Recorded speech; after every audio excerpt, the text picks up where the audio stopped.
We're here in Pontiac, Michigan, in an mostly abandoned parking lot at a business that's long closed.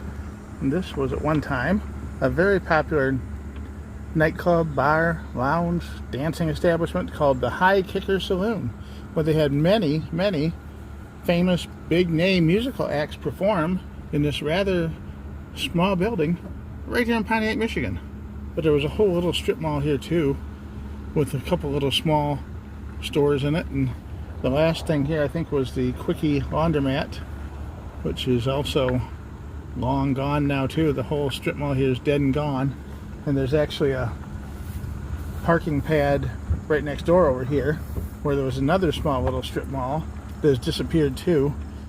Google Street View from 2009 shows some of the signs still in place, but most of the businesses have closed. It looks like the laundromat was still open though in 2009, and everything had closed by 2017. This is located in a mixed industrial residential area of Pontiac.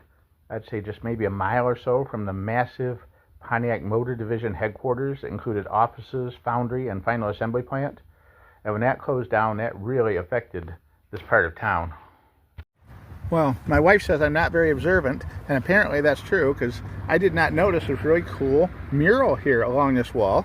There's a guy on a horse. You see the horse guy got that sitting there, Dave? Yeah, sure do. Okay. And there's like some mountains and hills here. And then, oh yes, the mountains of Pontiac. Maybe it's clouds. And then a building right there that could be this building here. It kind of looks like this building here. Yeah. But those little angled buildings like that don't look like the rest of the strip mall really, though. They really don't. They don't. But it's still a cool mural. I'm sure at one time it was bright and colorful and pretty impressive.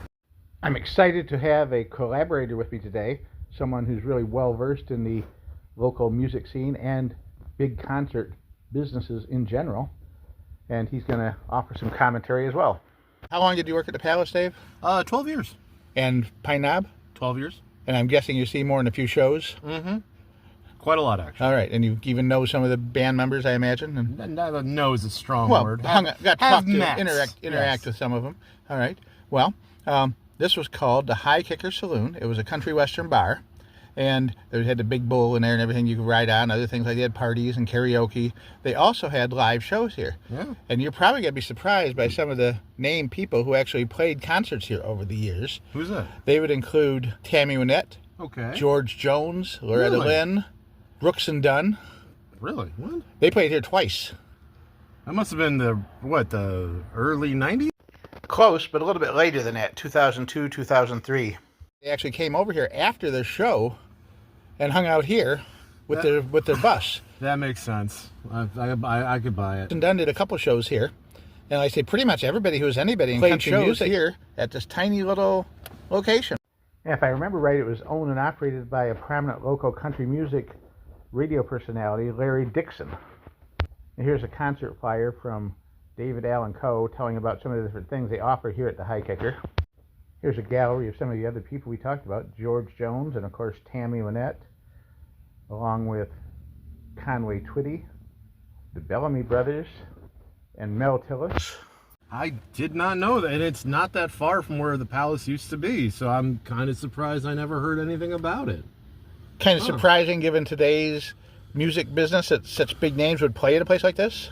A little. You also had over at Great Lakes Crossing, you had the Toby Keith Bar, and yet you'd hear sometimes people might go over to that, but even then, that was a national chain. This must have just been something they talked about from one band to another, and yeah, that's pretty cool. Yeah, quite a legend here in Pontiac, the High Kicker Saloon. I had no idea. I mean, back in the day, too, remember George Jones had a reputation. They called him No-Show Jones. Yep. Because he missed so many concerts. He was having trouble getting booked in big shows, and he was in a downturn in his career. What he'd do is get on his bus, he'd travel around the country, and his booking agent would call from day to day, week to week, ahead of time, depending on where they're at, where they're headed, and book in a place like this. They'd make up a call, say, hey, this is George's tour manager. We're going to be coming through your area next week. How about if we do a show one night at your place? No fee involved, just whatever we take in ticket sales, the gate. We'll get the gate, and you guys get the drinks and let us play for free. And they actually made a lot of money doing that. Barnstorming, I like it. Yeah, just barnstorm. That's a good term for it. And playing for the gate, they called it. You'd sell tickets, like 10, 15 bucks a piece or whatever, and you get a couple hundred people in there. That's $3,000. That's true. I just wanted to share that little bit of music trivia with my son and my music concert expert here, who I've always begged to do stories about the Palace and Pine Knob for my video channels. It's kind of fun to go back and review certain places where you've been over the years and remind people of what used to be. People of a younger generation might not even know that this was a really cool concert venue at one time. So I'm here to share that with you. Thanks for watching. Have a great day, and bye for now.